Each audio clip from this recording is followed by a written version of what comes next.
Dr. Bryson here with another video for the juvenile justice class.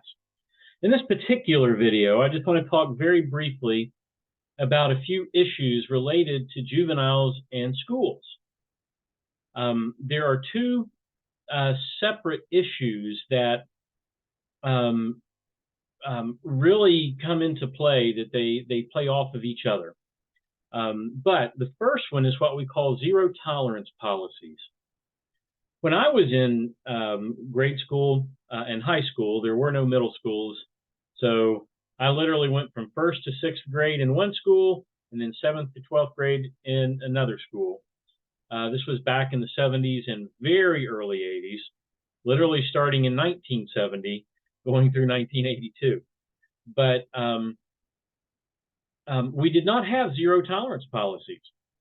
What that meant was that if someone like me, who didn't fight at all, was known as someone who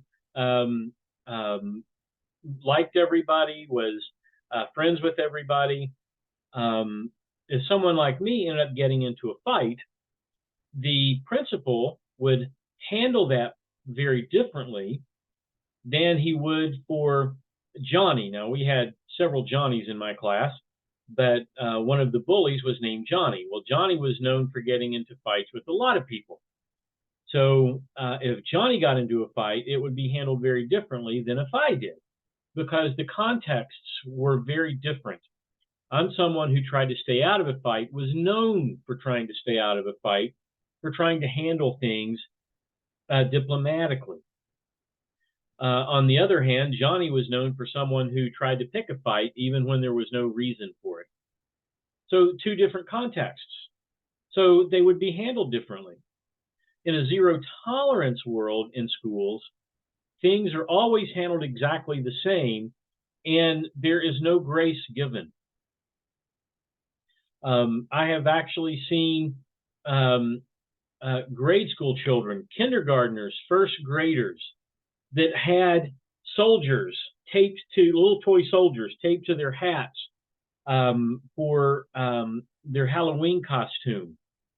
But those soldiers are holding guns, and the school kicks them out, or at least suspends them, literally from first grade, for violating the no guns at school policy. See, that's how these zero tolerance policies work.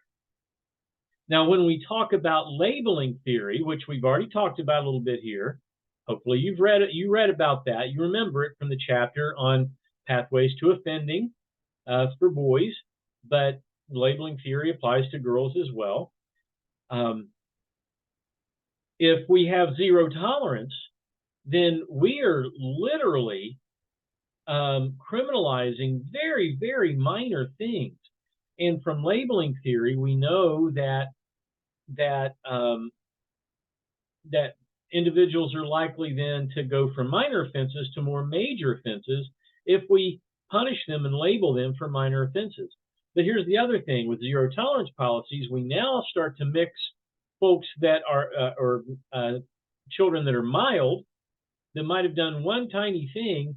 We now start to mix them in programming with more serious, higher risk of delinquency youth. And when you do that mix, also with criminological theory, differential association, they're hanging out with people more frequently now because of our zero tolerance policies, who hold to definitions favorable to committing crime. Zero tolerance policies don't work there, but those zero tolerance policies now lead to the school to prison pipeline. Now, before we get to the school to prison pipeline, I want to mention school resource officers. You might have had a really good school resource officer in your high school. When I was growing up in high school in the late 70s and early 80s, we did not have school resource officers. I'd heard about them in inner cities where there was a lot of juvenile delinquency, but we didn't have them. Interesting thing about school resource officers, some schools have really good ones that see themselves as being a part of that school. They try to get to know the teenagers. They try to be a good role model. But then there are others that they put on the Dudley Do-Right cop attitude. Instead of actually being a role model and helping nurture those teenagers into better behavior, they widen the net. Because there's a cop at school, they see things and charge things that they normally wouldn't have seen. I mean, quite frankly, my generation had a much higher crime rate or juvenile delinquency rate rather than yours, but it would have been probably double had we had a school resource officer in the school. Things that were handled by the school that might have been a crime, that might have gotten someone on juvenile probation, were handled at school, and the behavior was corrected well. So those youth were not criminalized. When we put school resource officers in schools, everything that is a crime for a youth is now delinquent behavior,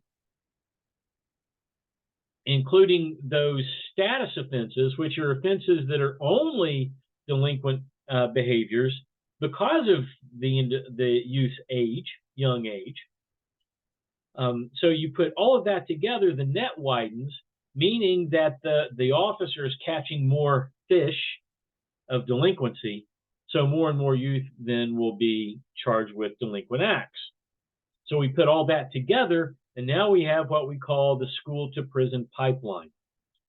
Now, the school to prison pipeline comes about because of zero tolerance policies, because of the net widening with the school resource officers present. Now, remember what I said, there are some really good ones out there that see themselves as part of that school. They try to nurture youth. They try to be a good role model. They try to take them aside and be a good mentor. They do all sorts of wonderful things. So I'm not talking about those officers. I'm talking about the others. Okay, the ones that are more the by the book, charge everything.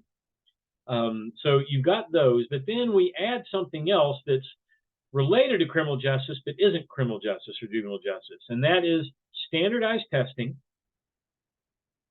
and funding for schools based on test scores. What schools know they can do is if they can suspend or expel a child that may not be performing well academically, when standardized testing comes around, then that child's testing will not be in the mix to lower the school's average scores. So it helps their funding. So we can then suspend them, expel them, send them to another school, an alternative school, whatever. So we don't have to count them in our numbers for the standardized testing that relates to our funding as a school. You put all those things together, then you end up with youth that are dropping out of school, youth that are being criminalized that normally would not be criminalized, and they are then either through the labeling or through hanging out with youth who truly are delinquent, they're learning more delinquency, and they get into adulthood and they begin to commit adult crimes and end up in prison. So we call that the school to prison pipeline. So keep those things in mind as you read the chapter on schools and juvenile justice in the textbook. We'll see you next video.